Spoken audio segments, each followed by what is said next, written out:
Hoy les voy a enseñar cómo tocar la canción Ceniza Fría de los Chiches del Vallenato.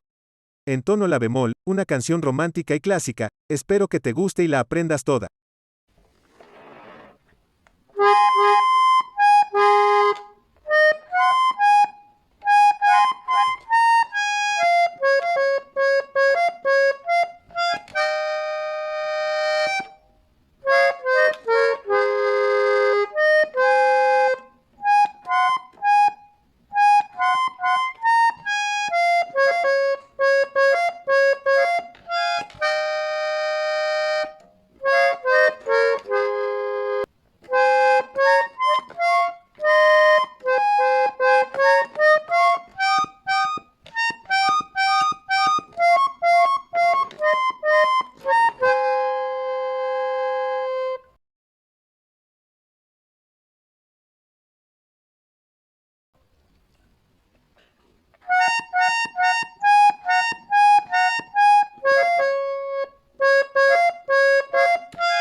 Recuerda que si quieres aprender alguna canción, solo coméntala y la subiré.